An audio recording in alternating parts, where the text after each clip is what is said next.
अस्सलामुअलैकुम। आपको अपने YouTube चैनल के ऊपर खुश आमदीद कहेंगे। आपने एक मुहावरा सुना होगा, चोरों को पड़ गया मोर। इसका मतलब क्या होता है? इसका मतलब ये होता है कि जो लोग चोरी करते हैं अक्सर औक़ात उनके साथ भी हाथ हो जाता है और उनकी भी चोरी हो जाती है। कुछ ऐसा ही मामला हुआ सेनेट इंतखाबात के दौरान। आज बड़ी स्टोरी के साथ आपके सामने आए हैं। ये खबर आपके सामने होगी, लेकिन हम आपको एक नए एंगल के साथ, एक नई चीज़ के साथ, नई डेवलपमेंट के साथ आपको बताएंगे कि तहरीक-ए-इंसाफ़ के 2 अरकान को सेनेट इंतखाब के दौरान यूसुफ रज़ा गिलानी साहब की नशिस्त के लिए तहरीक-ए-इंसाफ़ के इन 2 अरकान को नून लीग ने कितने में ख़रीदा, पीपल्स पार्टी ने कितने में ख़रीदा, और क्या ये पैसा सिर्फ एक जमात ने दिया या फिर दोनों जमातों ने मिल बांट के, यानी उन जमातों ने जो हमारे यहाँ रोज़ाना वोट की हुर्मत की, वोट के तकद्दुस की बात करते हैं, क्या उन्होंने ये खेल खेला है? और फिर जरदारी साहब कहा जाता है कि एक जरदारी सब पर भारी। तो उस एक जरदारी के ऊपर पाकिस्तान तहरीक इंसाफ और इमरान खान के खिलाड़ी किस तरह से भारी पड़ गए और इनके साथ हाथ क्या हो गया है? ये नहीं, इनके साथ क्या हुआ है कि पैसे भी लगाए हैं और लोग ख़रीदने की कोशिश की है। ये इस तरह से ही है। आपने आम तौर पे इंतखाबात के दौरान देखा होगा, जब इलेक्शंस होते हैं तो लोग जिसको सपोर्ट करना होता है उसका तो उनको पता होता है, लेकिन गली महल्ले के अंदर जलसे जुलूस होते हैं तो क्या होता है कि वहाँ खाना होता है, जलेबियाँ होती हैं, मिठाई होती है, जो कुछ भी चल रहा होता है। तो लोग कहते हैं चलो खाना तो सबके लिए है ना, जाओ खाना खाओ, वोट अपनी मर्ज़ी का देना। यही हुआ है इस बार नून लीग और पीपल्स पार्टी के साथ। यानी इन्होंने इन अरकान को ख़रीदने की कोशिश की और मरीम नवाज़ साहिबा इस बात का एतराफ़ कर चुकी हैं कि हमने लोगों को ख़रीदा, हमारी लोगों के साथ कमिटमेंट हुई, और कितने में हुई यही असल कहानी है। फिर पाकिस्तान पीपल्स पार्टी के रहनुमा अली हैदर गिलानी की वीडियो सामने आ गई। तो उस वीडियो के सामने आने के बाद ये डिबेट तो ख़त्म हो गई, यानी ये बहस तो होना बंद हो गई कि आया लोग ख़रीदे जाते हैं, लोग बिकते हैं कि नहीं बिकते। अब कहानी ये थी या मामला ये था कि भाई अगर लोग बिकते हैं या लोग ख़रीदे जाते हैं तो कितने में बिकते हैं या लोग कितने में ख़रीदे जाते हैं, ये है असल कहानी। जिस पे मरीम नवाज़ ने जो ज़ाहिरन मार्केट के अंदर रेट निकाला वो नून लीग का टिकट निकाला। यानी उन्होंने कहा जी हमने लोगों को कोई पैसे दे के नहीं ख़रीदा, उन्होंने कहा जी हमने क्या किया है कि हमने लोगों को उम्मीद दिलाई है, यानी ज़मीर ख़रीदे हैं। तो उन्होंने कहा कि नून लीग का टिकट चल गया है, तो ये ब्लैंक चेक है, टिकट नहीं है नून लीग का। दूसरी जानिब अली हैदर गिलानी साहब तो ये कहते नज़र आए कि आपने 61 लिखना है या 73 लिखना है, जो भी नंबर बता रहे थे कि आपने वोट ज़ाया करना है। ये दोनों लोग जो उस वीडियो में मौजूद थे उन्होंने एतराफ़ भी कर लिया है, ये माना है, और उसके बाद मुस्कुराते चेहरों के साथ पीपल्स पार्टी, आपने अक्सर देखा होगा कि आप जा रहे होते हैं तो प्रैंक होता है तो लोगों को तंग करते हैं, लोग जब गुस्सा करते हैं कहते हैं वो कैमरा लगा हुआ है, कैमरे को देके हाथ हिला दें। तो इस बार जरदारी साहब और नून लीग के साथ भी यही हुआ है कि कैमरे को देके हाथ हिला दें, इस तरह से कि इन्होंने तहरीक इंसाफ के 2 अरकान कौमी असम्बली जिनको अली हैदर गिलानी साहब वो मामला समझा रहे थे उनको ख़रीदा। वो लोग इनके साथ गए, स्टिंग ऑपरेशन हुआ जिसमें इनको ये बेनकाब कर दिया, यानी इनकी अखलाकी और कानूनी पोजीशन कमज़ोर हो गई। उसके बाद वो दोनों अरकान वज़ीर आज़म इमरान खान से मिले हैं, उन्होंने वज़ीर आज़म को बताया है, और गुज़श्ता रोज़ जो वज़ीर आज़म को वोट ऑफ कॉन्फिडेंस मिला उसमें वो दोनों अरकान मौजूद थे। वो दोनों अरकान कौन हैं, किस हल्के से उनका ताल्लुक़ है, ये कहानी आज हम आपके सामने डिस्कस कर रहे हैं। तो वो इस वक्त जो फ़हीम खान हैं और जमील अहमद जो हैं, उन्होंने वो मामला वज़ीर आज़म इमरान खान के सामने रख दिया है और वज़ीर आज़म इमरान खान को ये बता दिया है कि उन्हें ख़रीदने की कोशिश की गई और उन्होंने कमिटमेंट की।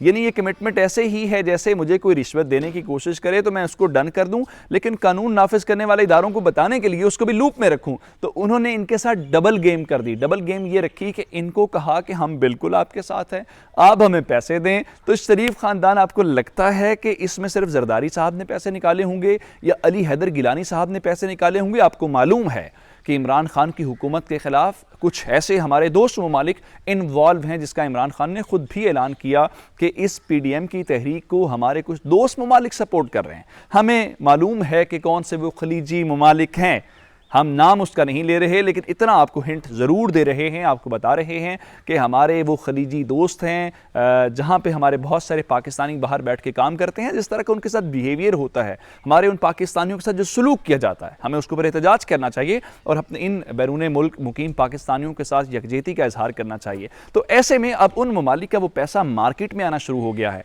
इन्होंने क्या किया कि इन्होंने जमील और फ़हीम को ख़रीदने की कोशिश की, वो इनके साथ मिले, उन्होंने कहा जी बिल्कुल कहानी ठीक है, उसके बाद हुआ क्या कि जब गिलानी साहब जीत गए तो उसके बाद वोट ऑफ कॉन्फिडेंस का मामला आ गया। अब ये दोनों अरकान वज़ीर आज़म इमरान खान के साथ कौमी असेंबली में मौजूद थे और उसके बाद अब क्या होने वाला है।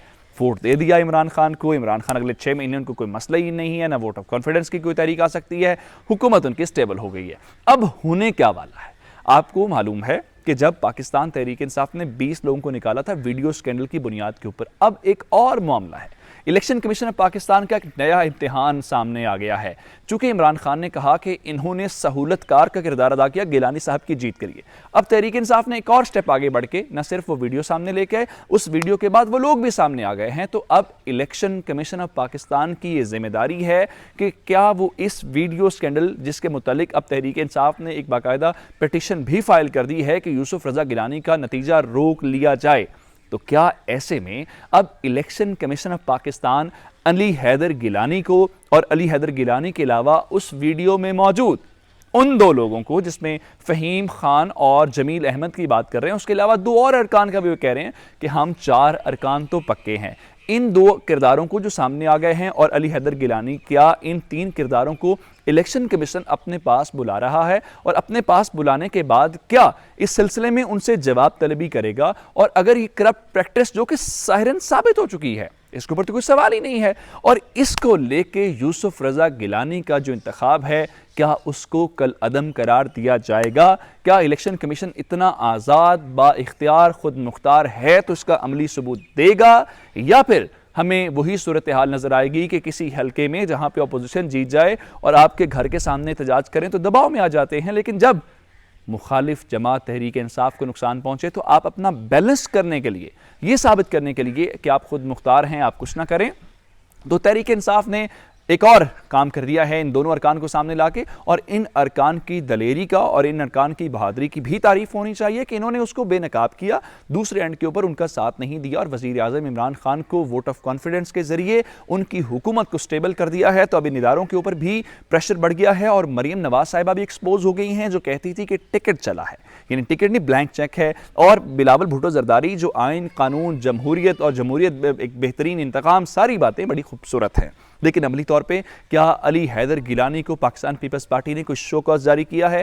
क्या यूसुफ रजा गिलानी की कोई तलबी हुई है? तो उसका जवाब है नहीं। लेकिन दूसरी जानिब इमरान खान ने उन 20 लोगों को भी निकाला था और अब भी कहा है कि आप मेरे साथ नहीं हैं तो खुल के सामने आ जाएं, लेकिन इमरान खान के साथ तो उनके अरकान मौजूद हैं। लेकिन इन लोगों की क्या वजह थी कि सीक्रेट बैलेट के साथ जा रहे थे, वो सामने कहानी आ गई है और इन 2 अरकान ने पीपल्स पार्टी और नून लीग को मुकम्मल एक्सपोज कर दिया। आपकी समातों का शुक्रिया। आखिर में हमारा यूट्यूब चैनल सब्सक्राइब जरूर कीजिएगा।